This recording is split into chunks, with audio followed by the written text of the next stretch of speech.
correct age group for this. So my friend Barry is going to join us today. He's super dope. So we're going to start off with letter sound identification. I'm going to show you some letters. Let's see how many you know.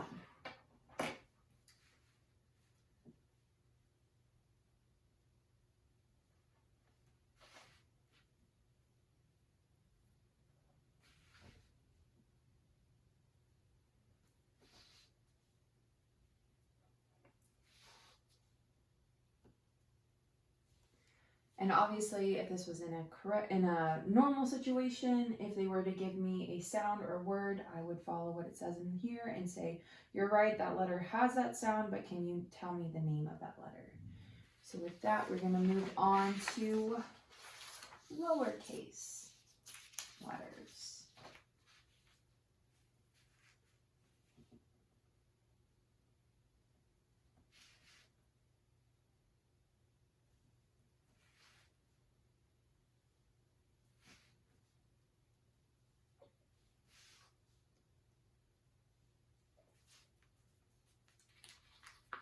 Okay.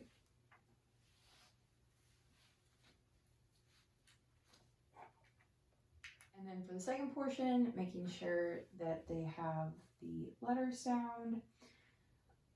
I'm going to show you letters again. This time I want you to make the sound the letter makes.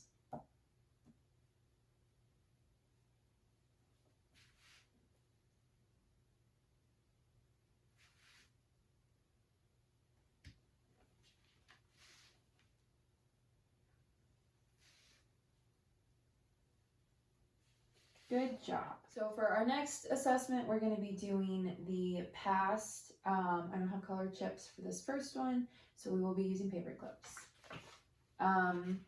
Okay, Barry, today we're going to be playing a game with paper clips and words. The game goes like this. Joey likes cake.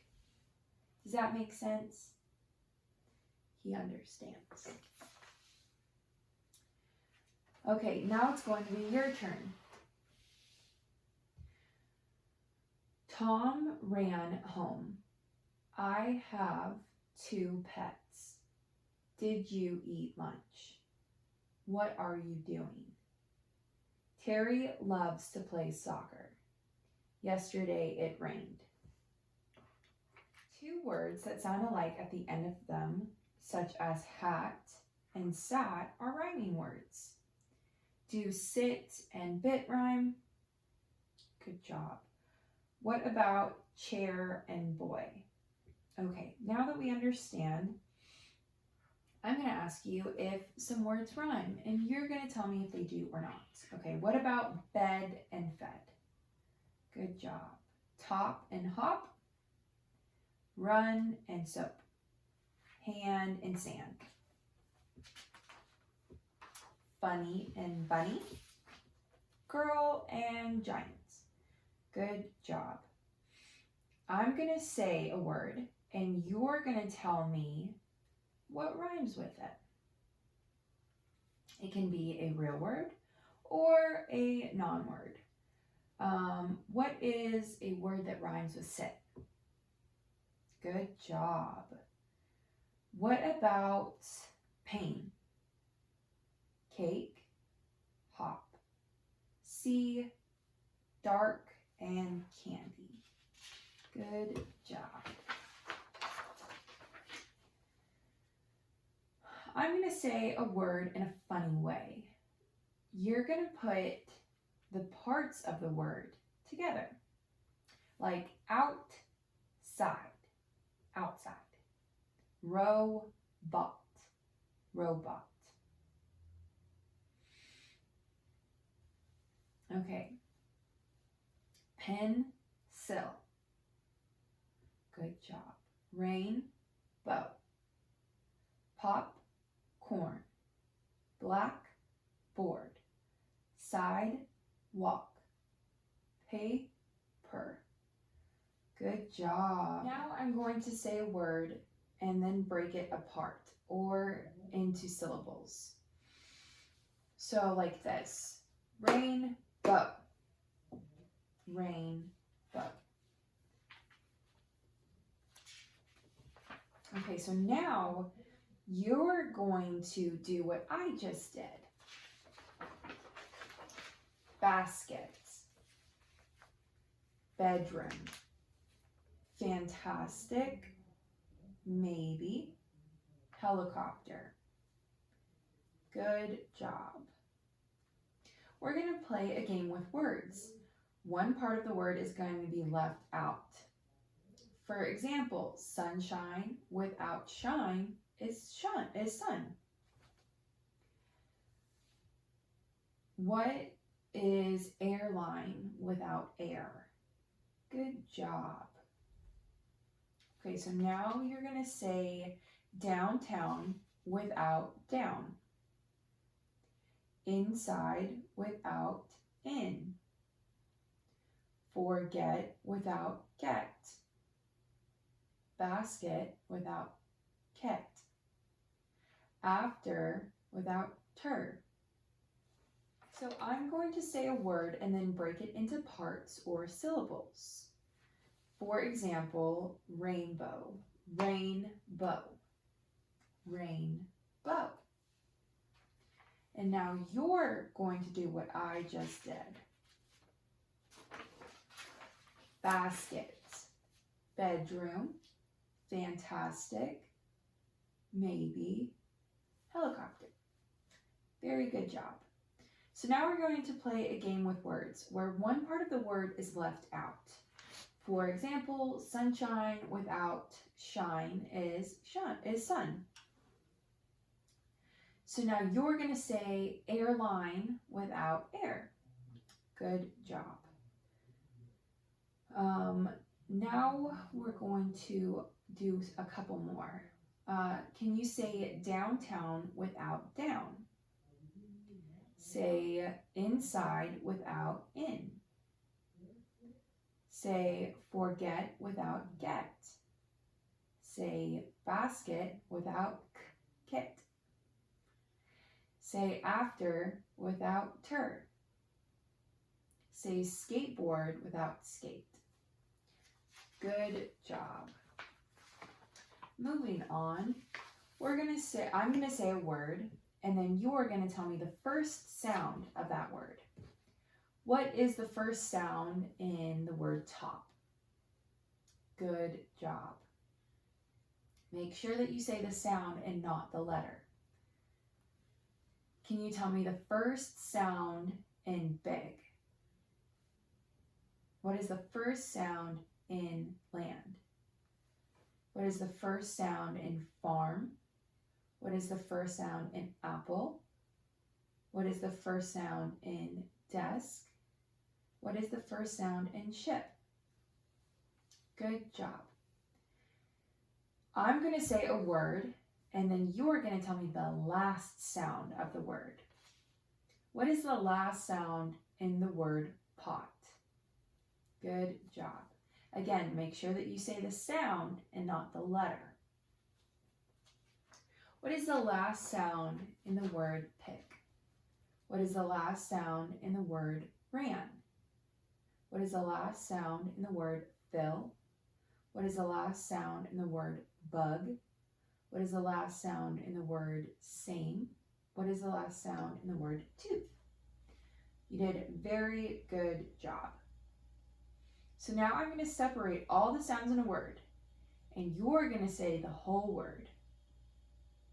For example, sit is sit, and stop is stop. Now we're going to do some more. M-E. Good job. B-E-D. At. M-a-st. Sh-op. P-l-a-nt.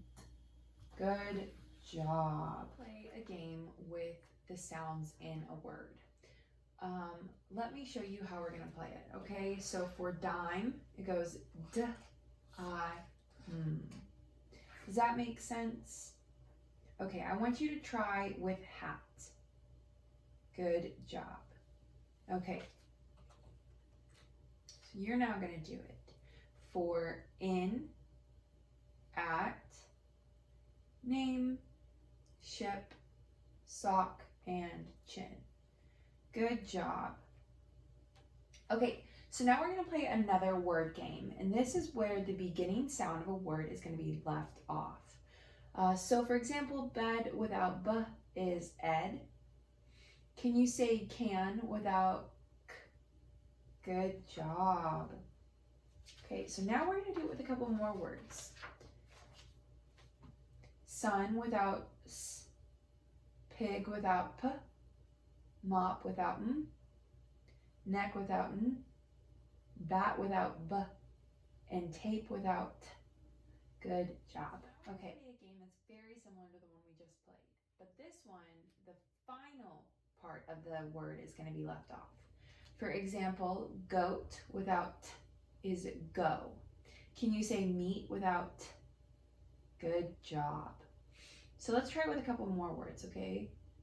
Rose without z, train without n, group without p, seat without t, bake without k, inch without ch. Okay, you did very good. Now we're going to make a new word by taking off the consonant blend. So for example, the crow without k is row. So now we're going to say, can you say still without s? Good job. Okay. Now can you say clap without k? Can you say stop without s? Can you say trust without t? Can you say black without b? Can you say drip without d? Can you say smile without s? Good job. Okay, we're gonna play one last game. Yes, one last game. Okay, so this is a very different game, okay? We're gonna take off the first sound of a word and replace it with another sound. So for example, we could say with pale, we could take off the p and replace it with and now it's male. Okay. So now we're gonna try that with, we're gonna replace the first sound in man with k. Replace the first sound in pig with d. Replace the first sound in sack with t. Replace the first sound in well with f. Replace the first sound in bed with Replace the first sound in shop with ch. Good job. You did very well. Okay, and then a lot of these assessments were really hard to do with an inanimate object. So I'm doing the language arts assessment. This is for Stray by Cynthia Rylant. So Barry, after reading Stray by Cynthia Rylant, I'm going to ask you a couple questions. How did Doris describe the behavior of the puppy over the 4 days? Why did Doris believe the puppy stretched out at the top of the steps? What was the reason Doris felt her parents would not agree to keep the dog? Why were Doris's parents unwilling to ask about the dog at dinner? Why was the weather so important to Doris? And now I'm going to ask you some questions that are going to have answer choices. The dog spent blank days in Doris's home. A, 4, B, 10, or C, 9. What did Doris say to her parents to try and convince them that the puppy should stay? A, the puppy didn't complain. B, the puppy was real smart. Or C, the puppy would not cost a lot of money. Okay, what did Doris do after her father left home, believing he was taking the puppy away? A, she went to a friend's house. B, she tried to convince her parents to keep the dog. Or C, she cried herself to sleep. Do you like the ending of the story? Describe why. Were you surprised by the father's actions at the end of the story? Describe why. Thank you, Barry, for your help today.